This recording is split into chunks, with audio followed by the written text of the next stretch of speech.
అన్నా అని చెప్పి చెప్పుకొచ్చాడు. అన్నా ఏదో ప్రకారం కరువు వచ్చిందన్నా, రైతులు విలవిలలాడుతూ ఉన్నారన్నా. చంద్రబాబు నాయుడు గారు అనంతపురం జిల్లా పర్యటన పెట్టుకున్నాడన్నా. చంద్రబాబు నాయుడు గారు అనంతపురం జిల్లా పర్యటన పెట్టుకున్నప్పుడు కరువుతో చచ్చిపోతా ఉన్నామయ్యా, పంటలు ఎండిపోతున్నామయ్యా అని చెప్పి చంద్రబాబు నాయుడు గారిని సాయం చేయండి అయ్యా మహాప్రభు అని చెప్పి చంద్రబాబు నాయుడు గారిని గట్టిగా అడిగామన్నా అన్నారు. గట్టిగా చంద్రబాబు నాయుడు గారిని అడిగితే చంద్రబాబు నాయుడు గారు ఏమన్నారో తెలుసా? అయ్యో కరువు వచ్చిందా, నాకు ఇంతవరకు తెలియదే, మా అధికారులు నాకు ఎప్పుడు చెప్పలేదే అని చెప్పి ఆ అధికారులను తిట్టాడట రైతన్నల ముందర. ఇదే పెద్ద మనిషి చంద్రబాబు నాయుడు గారు. డ్రామా అంతటితో ఆగిపోలేదు. ఆ డ్రామా కాస్త ముందడుగు కూడా వేసింది. ఆ డ్రామాలో కాస్త ముందడుగులు కూడా వేసి ఏం చేశాడో తెలుసా? ఆ తర్వాత ఆయన రెయిన్ గన్ డ్రామా అని చెప్పి మొదలుపెట్టాడు. ఏం చేశాడో తెలుసా? ఆ శివన్న పొలంలోకి రెయిన్ గన్ ఏర్పాటు చేయడం కోసం అధికారులు యాదృచ్ఛికంగా శివన్నను ఎన్నుకున్నారు. శివన్న నా దగ్గరకు వచ్చి అన్న, అధికారులు నా దగ్గరకు వచ్చారు, రెయిన్ గన్ ద్వారా నీ పంటను కాపాడుతామన్నారు, వచ్చారన్నా బాగానే ఉంది అని చెప్పన్నా. పొలంలో రెయిన్ గన్ సిద్ధం చేశారన్నా, ఒక పంట కుంట తవ్వారన్నా, టార్పాలిన్ వేశారన్నా, ఒక ట్యాంకర్తో నీళ్లు నింపారన్నా. ఆ తర్వాత ఏమైందన్నా అన్న, ఆ తర్వాత ఏమైందన్నా, ముఖ్యమంత్రి చంద్రబాబు నాయుడు గారు వచ్చారన్నా. వచ్చి చంద్రబాబు నాయుడు గారు ఆ రెయిన్ గన్ను ప్రారంభించాడన్నా. అలా అలా అలా 4 నీళ్లు చల్లాడన్నా. 4 నీళ్లు చల్లాడు, ఫోటోలకు మాత్రం పోజులు కొట్టాడన్నా.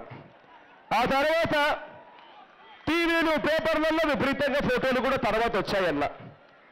ఆ తర్వాత చంద్రబాబు నాయుడు గారు వెళ్ళిపోయారన్నా. చంద్రబాబు నాయుడు గారు వెళ్ళిపోయారు కదా అని చెప్పి నేను కూడా ఇంటికి వెళ్ళి కాస్త కూస్తో భోజనం చేస్తామని చెప్పి మధ్యాహ్నం ఇంటికి వెళ్ళారన్నా.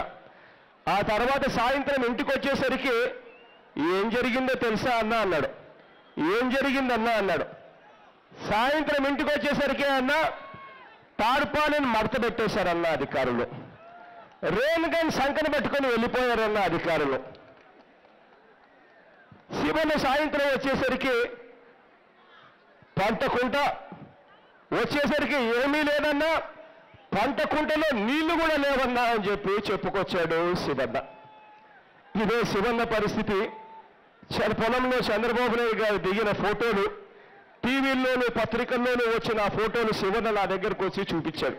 అన్నా ఇదన్నా నా పరిస్థితి, మొత్తానికేమో నా 5 ఎకరాల్లో ఎంత పంట పండిందో తెలుసా అన్నా అన్నాడు. ఎంత అన్నా అన్న అడిగా. అన్నా 5 ఎకరాల వేరుశనగ పంట వేస్తే నా పొలంలో పండింది కేవలం 1/2 బస్తా వేరుశనగ మాత్రమే పండిందన్నా అని చెప్పి చెప్పుకొచ్చాడు.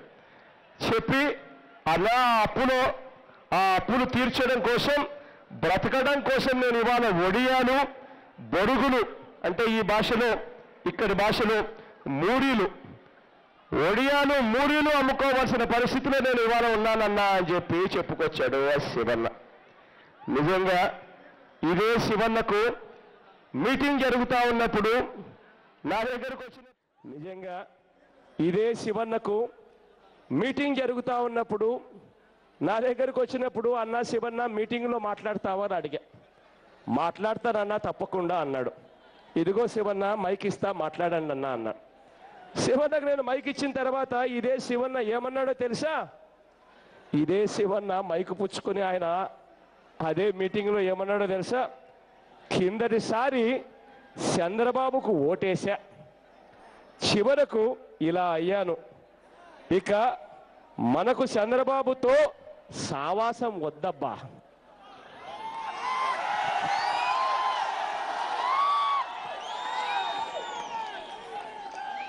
ఇది శివన్న అన్న మాటలు.